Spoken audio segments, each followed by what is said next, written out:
Most SOPs don't need to be complicated. For the majority of processes, a simple visual SOP is exactly what you need. A photo or short video, a clear instruction, one step at a time. That's why the standard Gemba Docs format works so well. It's quick to create, easy to follow, and perfect for documenting routine tasks and sharing best practices. But some processes are different. What if getting the process wrong could affect quality, compliance, or the customer experience? Here's the problem. Most accidents, defects, and quality escapes don't happen because people are careless. They happen because critical knowledge was never transferred properly. Someone knew what mattered, but that knowledge never made it to the next person. For those processes, documentation alone isn't enough. You don't just need a guide.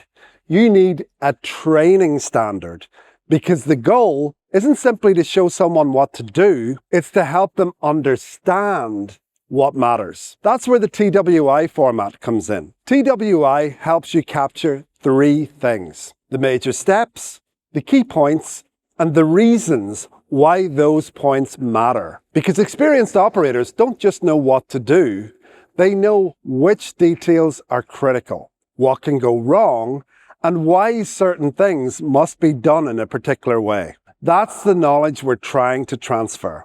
For example, it's one thing to tell somebody to torque a bolt to 45 Newton meters. It's another to explain that the torque setting prevents joint failure under load. When people understand the reason why, they're far more likely to perform the task correctly and spot problems before they become defects. So here's the simple rule. For routine processes, use the standard SOP format. Keep it visual and keep it simple. But for processes that are critical to safety, quality, compliance, or customer experience, use the TWI format, because those processes aren't just instructions, they're training standards.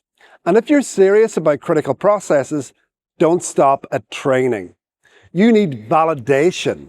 You need to know that the people haven't just been shown the processes. You need evidence that they understand it and can perform it correctly. As an auditor, I used to have a saying, if it wasn't documented, it didn't happen. Now that's a little harsh, but there's a lot of truth in it. For critical processes, competence shouldn't be assumed.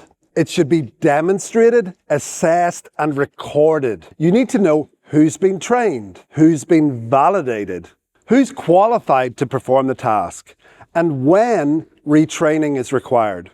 Because ultimately, the goal isn't to create documents. The goal is to create capable, confident people who can perform critical processes safely and consistently. That's why we built the skills module into Gemba Docs, because documentation is only the first step. Competence is the destination.